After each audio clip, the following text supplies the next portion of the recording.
Bien le bonjour, bienvenue. Aujourd'hui mes petites pépites, on est dimanche et qui dit dimanche dit thread d'horreur sur ma chaîne YouTube exactement. Des fois je vous dis bien le bonjour, des fois je vous dis bien le bonsoir, écoutez, tout dépend de l'humeur. Là je vous dis bien le bonjour parce que je tourne et il fait jour. Ouais je sais, youpi, il est 16h33. Bon, par rapport au thread d'horreur de la semaine dernière, on a un petit peu repris nos émotions. D'accord. Ouais, il était très émouvant. J'ai eu du mal à me remettre. Hein. Vous aussi, vous l'avez trouvé bouleversant. Merci infiniment pour vos retours. Encore une fois, j'adore vous lire, j'adore lire tous vos commentaires. Donc merci de prendre le temps à chaque fois de m'écrire un petit commentaire. Ça me fait vraiment plaisir. Comme d'habitude, vous pouvez m'envoyer vos histoires paranormales sur mon adresse mail qui s'affiche juste ici, cam.témoignage@gmail.com.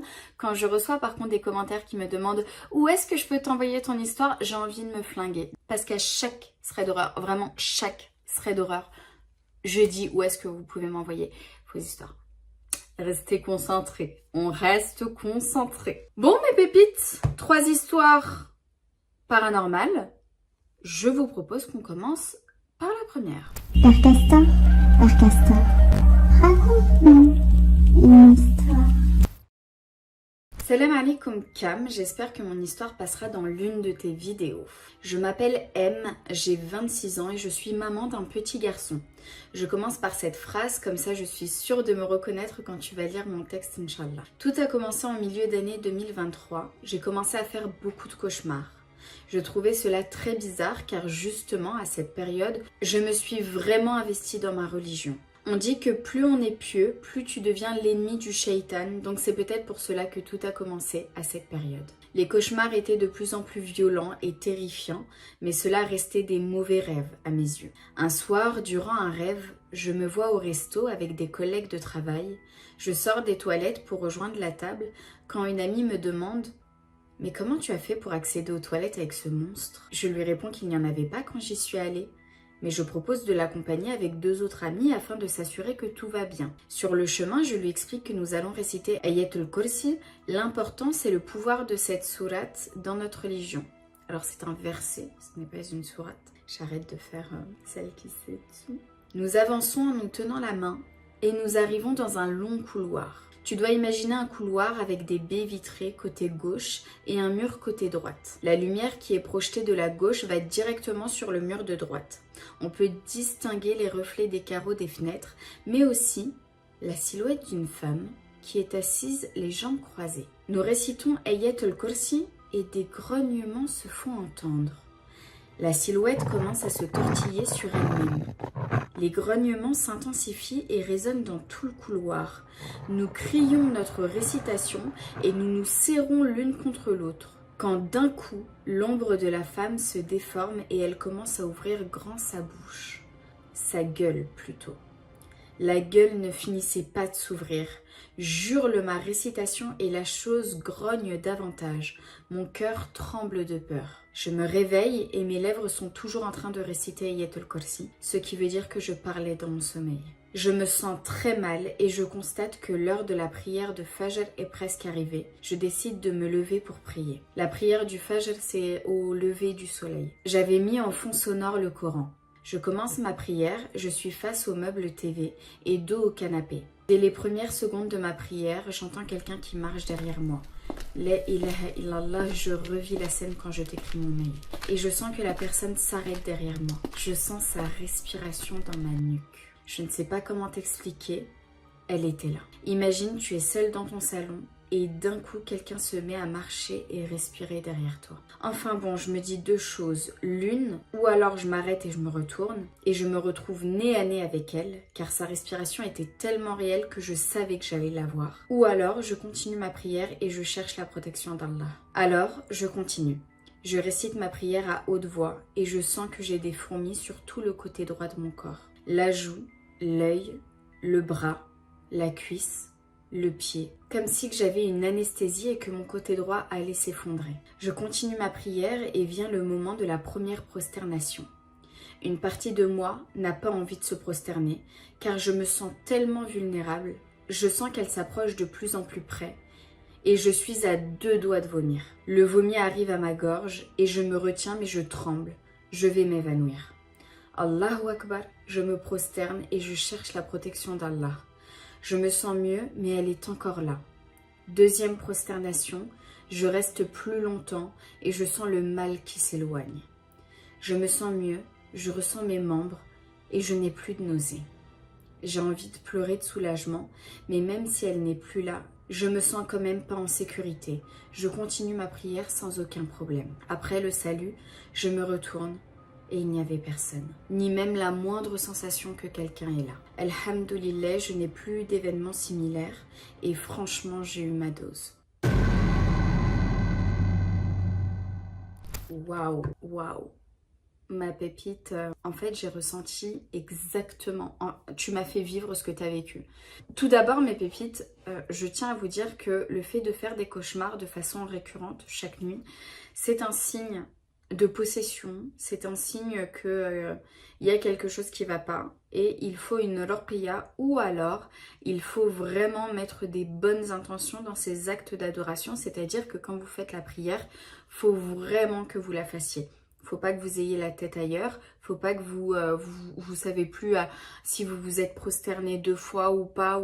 Il faut vraiment être dedans. Également, n'hésitez pas à mettre le Coran dans toute la maison, à réciter Ayatul Kursi matin et soir et à n'importe quel moment de la journée. Le fait de faire des cauchemars très souvent, c'est pas un bon signe. En tout cas, Dieu merci ma pépite, tu vas mieux et il t'est rien arrivé et alhamdoulilah, tout va bien dans ta vie. On peut passer à la deuxième histoire mes pépites. Père Castor, raconte-nous une histoire. Bonjour Cam. J'espère que vous allez bien, toi et ta famille. Je m'appelle Alexis. Depuis un bon bout de temps, je voulais t'écrire et te faire partager mon témoignage. Mais jusque-là, il y avait toujours quelque chose qui m'empêchait de le faire. Ou peut-être j'avais une appréhension, de peur de passer pour un fou, ou que l'on ne puisse pas me croire. Mais à force d'entendre tous ces témoignages, je me suis dit, allez, c'est le moment, je me lance. Je pense que ma dernière histoire va te glacer le sang. Lorsque j'en parle encore aujourd'hui, j'en ai toujours des frissons. Depuis tout petit, je suis familier au paranormal. À la longue, je finis par m'y habituer et je vis avec. Les choses inexpliquées sont devenues pour moi une sorte de normalité. Je sais, je ne vais pas bien dans ma tête. Mais je ne voudrais pas m'attarder sur ça.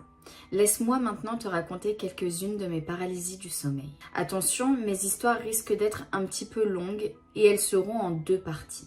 Depuis quelques années, je fais beaucoup de paralysies du sommeil et elles sont assez fréquentes et diverses. Avant que je ne te dévoile l'histoire la plus terrifiante, j'aimerais te raconter ce qu'il m'est arrivé à une époque, en 2015, lorsque je venais d'emménager à Lyon. Cette histoire est plutôt mignonne comparée à la suivante. Je souhaiterais démontrer que certaines paralysies sont bien plus complexes qu'elles en ont l'air et que parmi elles, quelques-unes sont tout simplement provoquées par des forces invisibles qui veulent nous atteindre, se nourrir de nos peurs ou nous faire du mal.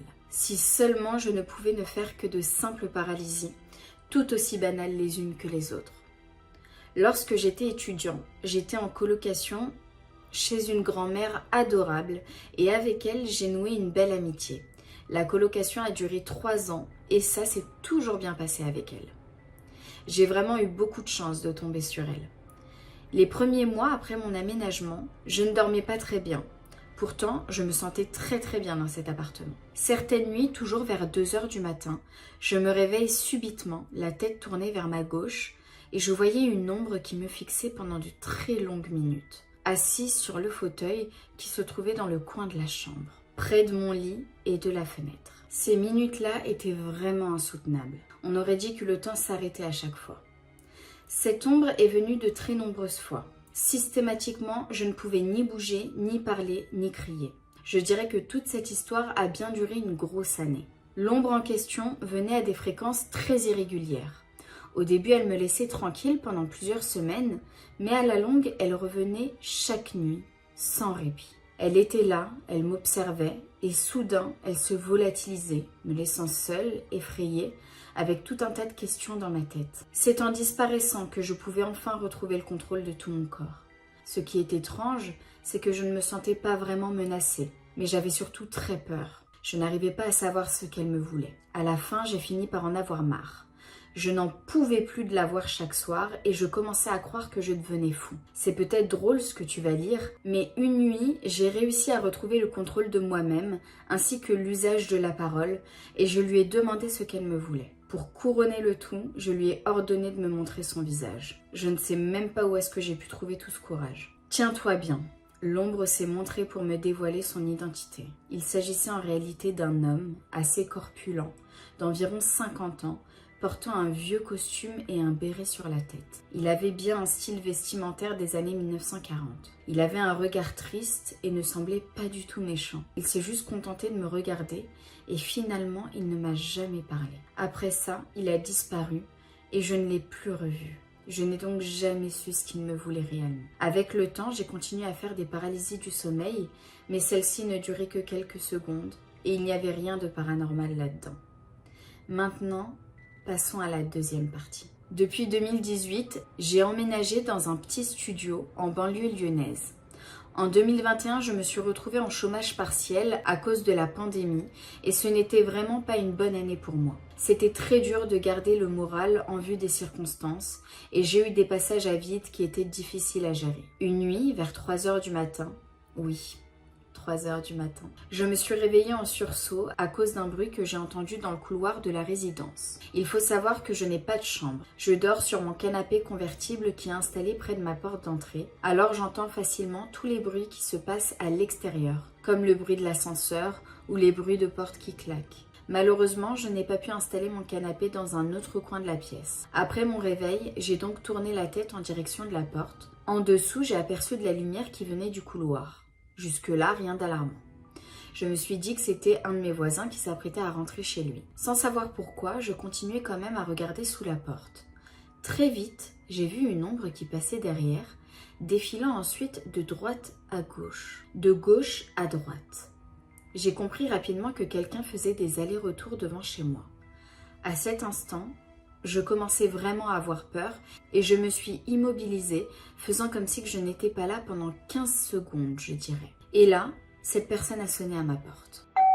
J'ai quasiment arrêté de respirer. Ma sonnette, qui plus est, ne joue pas une petite mélodie, mais plutôt fait un bruit affreux. Le cœur battant à toute vitesse, je n'ai pas bougé, de peur que l'on sache que j'étais chez moi. Quelques secondes plus tard, j'ai entendu le verrou de ma porte tourner à 2 reprises et cette dernière s'est mise à s'ouvrir lentement, très lentement, la faisant grincer d'un petit bruit aigu. Quelqu'un ou quelque chose était en train de rentrer chez moi.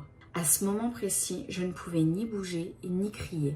J'étais complètement paralysée et sans défense. Je ne pouvais qu'observer de mes propres yeux ce qu'il se passait. Avec la faible lumière venant de l'extérieur, j'ai pu apercevoir de longs doigts se refermant sur le bord de la porte. Une grande silhouette noire vêtue d'une sorte de costume et visiblement très maigre, mais surtout très grande, avec de longues jambes squelettiques, a pénétré dans mon petit couloir et a commencé tout doucement à s'avancer vers moi. Je ne pouvais pas voir son visage car il sortait de mon champ de vision. De tout ce que je voyais, j'étais presque sûre que cette chose faisait plus de 2 mètres de hauteur.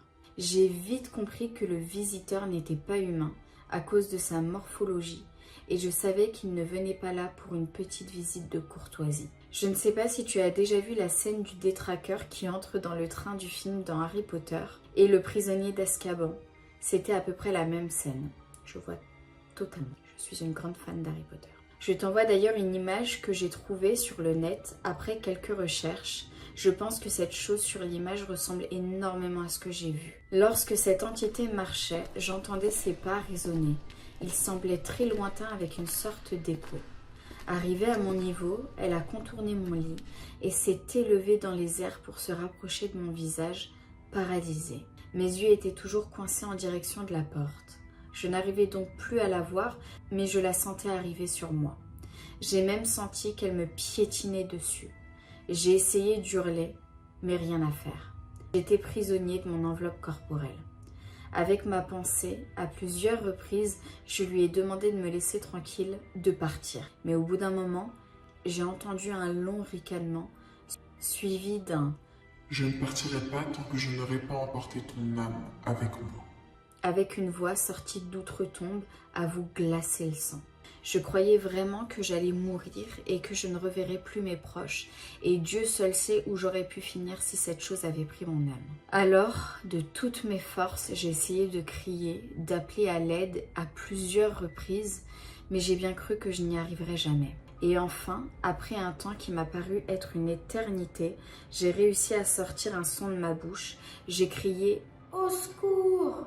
Et tout de suite, j'ai retrouvé tout le contrôle de mon corps. Je me suis retournée vers cette chose pour voir son visage, mais celle-ci avait disparu. J'ai allumé la petite lampe pour tout vérifier tout autour de moi. Il n'y avait plus rien.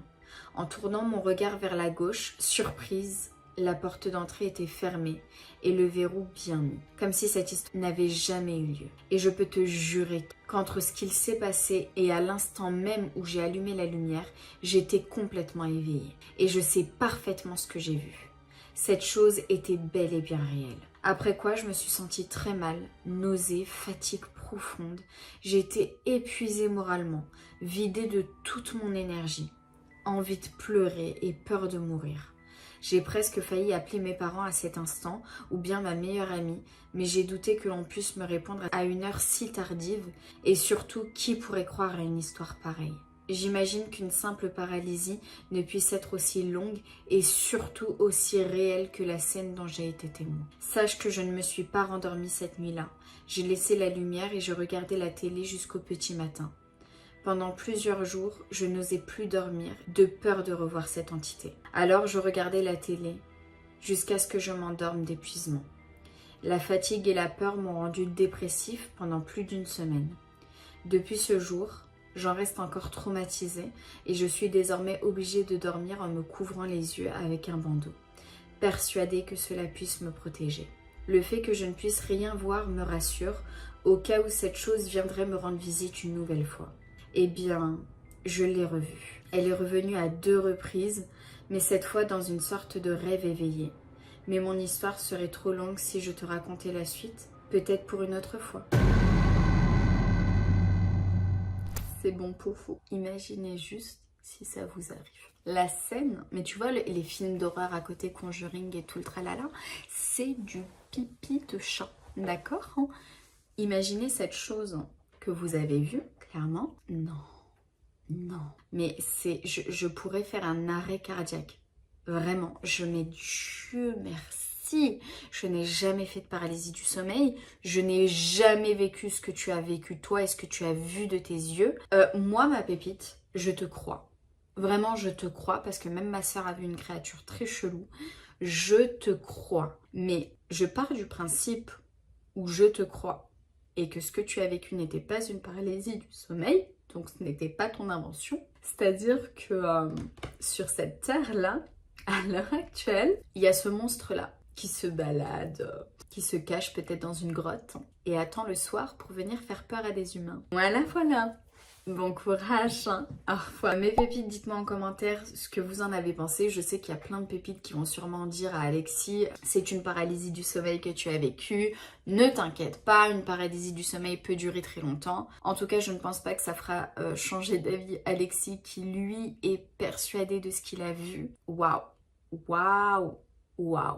Et raconte-nous la suite. On veut savoir quand tu l'as revu. On veut le savoir. Je vous propose, mes pépites, qu'on passe tout de suite à la 3e et dernière histoire. Alors, cette histoire va également parler de paralysie du sommeil. Père Castor, raconte-nous une histoire. Bonsoir Cam, j'espère que tu vas bien. Je tiens à te remercier pour le temps que tu prends à lire et à raconter nos histoires. Merci infiniment. Je m'appelle et je souhaiterais garder mon anonymat s'il te plaît. Si vous souhaitez garder votre anonymat, ne me dites pas votre prénom, ça ne sert strictement à rien. L'histoire que je vais te raconter est un peu longue. Je ne sais pas si elle est à la hauteur de l'horreur des threads d'horreur que tu fais, mais c'est une histoire qui m'a beaucoup perturbée car c'est un mal pour un bien. Elle s'est déroulée quand j'avais 16 ans. Un samedi soir, tout à fait normal, je m'endors assez tôt. Vers minuit, je suis réveillée par l'envie pressante d'aller aux toilettes. Après cela, je reprends mon sommeil, mais sur le dos. Les jambes légèrement pliées pour que mon dos soit plat, et c'est là que le cauchemar a commencé. Quelques minutes après m'être endormie, j'ai entendu la voix de ma mère venant de la cuisine, car j'avais un mur de ma chambre en commun avec celui de la cuisine. Donc j'entendais super bien quand on faisait la vaisselle ou qu'on parlait à cet endroit. Elle hurle mon prénom en me disant qu'elle a besoin d'aide et qu'elle va mourir à plusieurs reprises. À l'instant où j'entends ça, je me réveille, enfin, mon cerveau a conscience qu'il faut se lever car il y a un danger. Mais impossible de bouger, d'ouvrir les yeux, la bouche, ni même émettre un son. Je sens ma poitrine opprimée, comme si quelque chose appuyait sur ma cage thoracique. Je sens l'air sortir par mon nez, mais impossible d'inspirer. À ce moment-là, je suis en paralysie. Mais je n'ai aucune vision d'horreur ou quoi que ce soit. Il fait juste tout noir. J'essaye de répondre à ma mère, dont les cris continuaient inlassablement, qu'elle ne doit pas s'en faire et que j'arrive. Mais mes réponses résonnent uniquement dans ma tête. Puis d'un seul coup, plus rien. Je peux à nouveau bouger, respirer, et j'étais vraiment arrivée au bout de mes capacités en apnée. Je n'entends plus les voix. Mais pour autant, je reste immobile dans mon lit à cause de la peur. Je réfléchis à ce qui vient de m'arriver et me dis que peut-être des voleurs se sont introduits chez nous et ont croisé ma mère qui ne dormait pas et s'en sont pris à ma mère, ainsi qu'à moi. Une fois que je m'en sens capable, j'attrape mon téléphone, il est à peine minuit et demi, et appelle ma mère car je n'avais pas le courage de traverser le salon pour me rendre dans sa chambre. Elle me répond. Je lui demande de suite si tout va bien et elle me dit que oui, tout va très bien. Je suis dans l'incompréhension totale et la supplie de se rendre dans ma chambre et lui explique tout. Elle finit par me dire que c'est sûrement un mauvais rêve et qu'au final elle va très bien. Étant toujours en état de choc, je ne voulais pas rester dans ma chambre et lui ai demandé si je pouvais rester avec elle cette nuit. Vous allez peut-être vous dire que j'abuse à mon âge, mais c'était vraiment un moyen pour me rassurer sur le fait qu'elle aille bien et surtout, ça aura son importance pour la suite. Elle accepte. Très rapidement, je me rendors à ses côtés, mais à 2 reprises, je me réveille et vois ma mère toujours assise sur le lit avec la lumière allumée. Je lui demande pourquoi elle ne dort pas et elle me dit qu'elle a mal au ventre, mais que c'est rien. Ma mère a souvent des maux de ventre, parfois liés à des brûlures d'estomac, mais parfois complètement inexplicables par le corps médical. Pour cette fois, elle pense à une brûlure d'estomac. Je me propose d'aller lui chercher un médicament, mais elle répond qu'elle en a déjà pris. Le lendemain matin, sachant que ma mère a mal dormi, je lui prépare un petit déj que je lui apporte au lit. Elle est contente, mais elle me dit qu'elle a toujours mal au ventre. Il faut savoir que ce jour-là, on était dimanche. J'avais prévu de sortir avec une amie à l'autre bout de ma ville et on devait se rejoindre en bus en début d'après-midi. Même s'il y a des transports le dimanche, le trafic est nettement réduit. Donc j'avais prévu de rentrer seulement le soir. Mais étant préoccupée par la santé de ma maman, depuis la nuit dernière, j'ai préféré annuler la sortie car son état se dégradait au fil des heures. Impossible pour elle de manger et boire, ni même se lever, ni parler tant la douleur lui coupait la respiration. Je me décide à appeler SOS médecin, mais ils ont trop de demandes et ne sont pas joignables et nous disent d'appeler le 12 si urgence. Vu que ma mère ne pouvait ni marcher ni parler, j'en ai conclu que c'était une urgence, donc j'appelle le 12. Une dame au centre d'appel me répond, j'explique la situation et me répond d'un air hautain et froidement que ce n'est rien, que ça doit être une infection urinaire et d'aller à SOS médecin. Je lui ai dit que ce n'est pas possible, ma mère n'est pas en capacité de prendre la route, mais ne me propose pas d'autre solution et raccroche. Je n'ai que 16 ans à ce moment-là, pas de famille, ni d'amis à ma mère sur qui on pouvait compter. Donc nous sommes seulement 3, ma mère, mon frère jumeau et moi-même. Je rappelle plusieurs fois la dame qui me raccroche au nez. À ce moment-là, je suis désemparée. Mais miracle, mon frère qui était parti chez ses amis depuis le début du week-end rentre. Je m'empresse de lui expliquer la situation, il me demande d'appeler le 12. On retombe sur la même dame. Il explique gentiment à la dame qui ne veut toujours rien savoir et dit qu'elle m'a déjà tout dit et raccroche au nez encore une fois. Mon frère, perdant patience, décide de la rappeler et de cette fois-ci la menacer de mort car au début de l'appel, la dame se présente. Si jamais il arrivait quelque chose de grave à notre mère. Celle-ci raccroche de nouveau. Au bout de 10 minutes, ma mère reçoit un appel de SOS médecin disant qu'ils sont en chemin. Nous sommes soulagés. Après examen du médecin, celui pense forcément à une appendicite. Ma mère s'en va à l'hôpital au début de soirée, nous laissant à la maison car le lendemain il y avait cours. Je prenais de ses nouvelles par SMS et m'a dit qu'il s'agissait bel et bien d'une appendicite, mais que par manque de médecin, elle ne serait opérée que le lendemain, que s'il n'y avait pas plus urgent qu'elle. Au final, quand elle s'est faite opérer, elle était déjà au stade de péritonite. Fort heureusement, le chirurgien a pu rattraper avant qu'il ne soit trop tard. Une péritonite, c'est très grave, c'est que ça a explosé en fait. Depuis, ma mère va mieux. Au début, je pensais que la paralysie que j'avais eue dans mon sommeil était quelque chose de mauvais. Et plus j'y repense, et plus je me dis que c'était un signe de l'invisible qui a voulu me prévenir que ma mère n'irait pas bien. L'expérience était très choquante, mais m'a permise de rester auprès d'elle la nuit et de voir comment sa santé s'est dégradée en si peu de temps.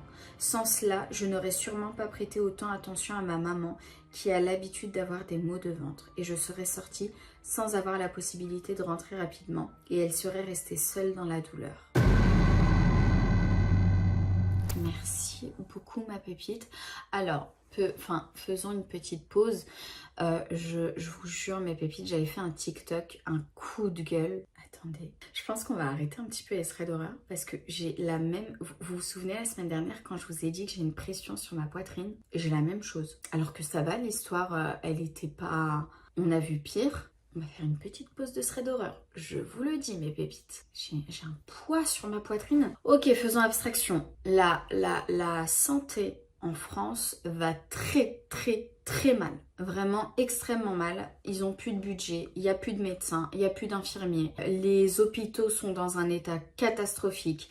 Il n'y a plus de matériel, il n'y a plus de brancards, il n'y a plus de lits pour les patients. Les chambres sont encombrées. C'est vraiment une catastrophe. J'ai fait un coup de gueule sur mon TikTok quand je me suis fait mordre par mon chien. D'ailleurs, on voit son petit croc là. Vous voyez, hein, c'est mignon. Il est chou. J'ai cette cicatrice à vie sur ma main. Je ne pourrais plus faire mannequin des mains. Bonjour. Bon, j'arrête mon côté peste. Alors, j'ai appelé une dizaine de cabinets de médecins. Il faut savoir que mon médecin est parti à la retraite. J'ai appelé une dizaine de cabinets de médecins. Tous m'ont raccroché au nez dès lors que je leur disais que je n'étais pas patiente. Je leur ai juste dit qu'il me faut 1 minute pour que le médecin m'injecte en fait le vaccin.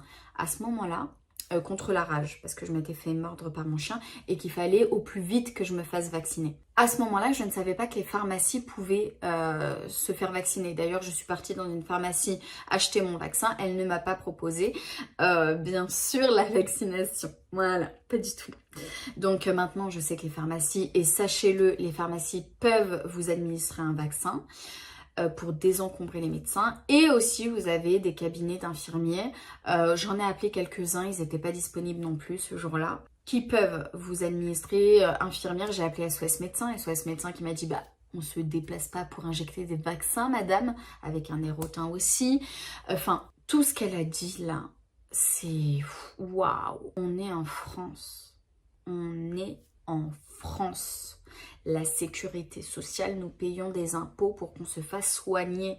Comment ça, on ne peut plus être soigné de nos jours? Notre santé, mais en prend un coup. Vous imaginez que la dame est partie jusqu'à la péritonite, tellement personne ne pouvait l'opérer. Manque de médecins. Pardon mes pépites, c'est un coup de gueule, j'arrête là. C'est une catastrophe, vraiment, là va falloir faire quelque chose. Moi je pense que c'est vraiment un bon instinct. Toi, ce que tu as vécu, c'est pas pour rien, vraiment. Dieu merci que tu es partie dormir avec ta maman. Et que ça s'est passé comme par hasard la nuit. En plus, les mamans, quand elles souffrent, elles vont pas inquiéter. Donc, elles vont souffrir en silence. Là, Dieu merci, il s'est passé ce qui s'est passé finalement. Et que t'aies pu dormir avec ta maman. Mais cette histoire me donne surtout envie encore de passer un gros coup de gueule sur l'état de la santé en France. C'est une catastrophe sans nom. Enfin bref, mes pépites, ce thread d'horreur est terminé. J'espère qu'il vous a plu. Il faisait moins flipper que ces 2 derniers qu'on a eus. Mais je vais voir ce qui se passe par rapport à cette oppression sur ma poitrine. Pendant 1 semaine, j'ai pas filmé de trucs paranormaux, etc. Je n'ai pas du tout eu... En fait, ça se passe que quand je filme des threads d'horreur. Et ça commence à devenir inquiétant. Voilà. Hein? Bon. Sur ce mes pépites, je vous embrasse très très fort. Il n'y a pas eu de vidéo mercredi pendant 2 semaines. Je fais des petites rénovations. Même des petites rénovations dans ma maison. Du coup, je suis très très occupée. Mais voilà, pour celles et ceux qui me demandent souvent comment va ma blessure, écoutez, elle se referme petit à petit. Ouais, j'ai une une belle cicatrice de croc de chien. Voilà mon chat sur la main, mais ça se referme. Dieu merci, tout va bien, ça aurait pu arriver à mon visage on se plaint pas. Comme d'habitude, le like pour soutenir, l'abonnement, voilà, c'est le point sur la garonne. Et je vous dis à très vite pour une prochaine vidéo YouTube. On va quand même se retrouver avant 2024. Oui, Cam, on se retrouve avant 2024, promis. Bisous, ciao, ciao. Et surtout, ne regardez jamais sous votre lit. Ring around the rosy. 86. Winged shadows descend upon Skovos. 100 score are dead. Eclipse 722. Spores rise from the earth. Celestia is lost.